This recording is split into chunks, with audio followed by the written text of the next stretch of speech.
সম্প্রতি নারায়ণগঞ্জ সিটি কর্পোরেশনের সাবেক মেয়র সেলিনা হায়াৎ আইভি জেল থেকে মুক্তি পেয়েছেন।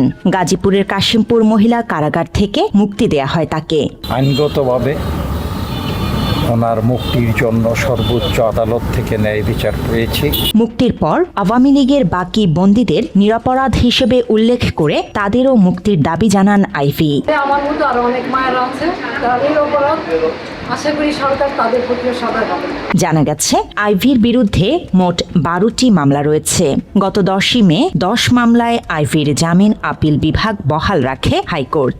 এরপর তার মুক্তির সম্ভাবনা তৈরি হয়। অন্য 2টি মামলায় আইভি হাইকোর্টে জামিন পান। পরে তার জামিন বহাল রাখার আদেশ দেয় আপিল বিভাগ। এর আগে গত বছরের 9ই মে ভোরে নারায়ণগঞ্জ শহরের দেওভোগের নিজ বাসা থেকে আইভিকে গ্রেফতার করে পুলিশ। পরবর্তীতে তাকে বৈষম্য বিরোধী ছাত্র জনতার আন্দোলনের সময়ের 3টি হত্যা মামলা ও 2টি হত্যা চেষ্টা মামলায় গ্রেপ্তার দেখানো হয়। এদিকে দেশের রাজনীতিতে যখন নানা রকম অস্থিতিশীলতা তৈরির চেষ্টা চালাচ্ছে আওয়ামী লীগ, ঠিক তখনই আইভির জামিনে মুক্তি প্রশ্ন তুলেছে নতুন করে। এই অবস্থায় অনেকেই সামনে নিয়ে আসছে জুলাই আন্দোলনে আইভির ভূমিকা।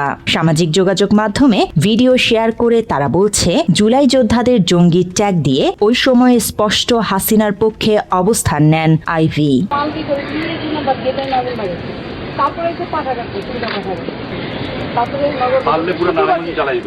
এর আগে 2003 থেকে 2011 সাল পর্যন্ত নারায়ণগঞ্জ পৌরসভার মেয়র ছিলেন সেলিনা হায়াৎ আইভি। পরে নবগঠিত নারায়ণগঞ্জ সিটি কর্পোরেশনের টানা 3টি নির্বাচনে জয়ী হন তিনি। এ সময়ে হাসিনার স্বৈরাচারী শাসনকে বৈধতা দিতে মাঠ পর্যায়ে সক্রিয় থাকতে দেখা গেছে তাকে। আপনার যুগান্তকারী সিদ্ধান্ত এই দেশকে যুগে যুগে এগিয়ে নিয়ে যাচ্ছে।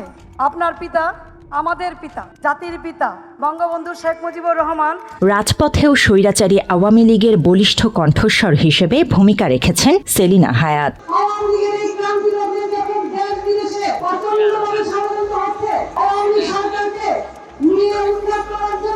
সাম্প্রতিক সময়ে আওয়ামী লীগ নেতা তোফায়েল আহমেদের মৃত্যুকে ঘিরে সরাসরি রাস্তায় নেমে আসেন হাসিনার কুকর্মের সাক্ষী 2 নেতা সাবের হোসেন চৌধুরী ও লতিফ সিদ্দিকী। ফলে এরই মাঝে আইভির জামিনকে কেন্দ্র করে সচেতন মহলের সন্দেহ ডালপালা মেলেছে রাজনীতির হালচাল নিয়ে।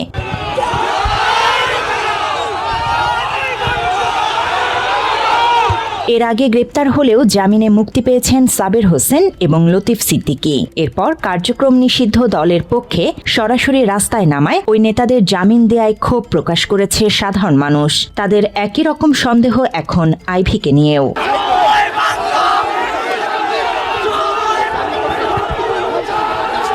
এরই মধ্যে দেশের বিভিন্ন জায়গায় ঝটিকা মিছিল করেছে নিষিদ্ধ ছাত্রলীগের নেতাকর্মীরা। কোথাও কোথাও জনগণের ধাওয়া খেয়ে দৌড়ে পালিয়েছে নিষিদ্ধ সংগঠনের সন্ত্রাসীরা।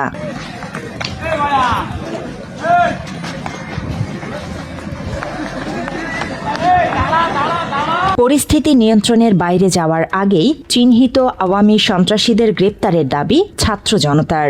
সেই সাথে আইভির মতো হাসিনা প্রেমী আওয়ামী মাফিয়াদের জামিন দেওয়ার ক্ষেত্রে আরও সতর্কতা অবলম্বনের আহ্বান তাদের। আমরা সরকারকে স্পষ্ট ভাষায় বলতে চাই, যে কোনো পদ্ধতি দিয়ে, যে কোনো প্রক্রিয়ার মাধ্যমে যদি বাংলাদেশে আওয়ামী লীগের রাজনীতিকে ফিরিয়ে আনতে চান, তাহলে 1400 শহীদ পরিবারের সাথে যুক্ত করতে হবে। জুলাইয়ের প্রতিটি নেতা কর্মীকে অতিক্রম করে তাদের চ্যালেঞ্জ মোকাবেলা করে জনগণকে প্রতিহত করে আপনাকে সেই আওয়ামী এজেন্ডা বাস্তবায়ন করতে হবে। বাংলা এডিশন, ঢাকা।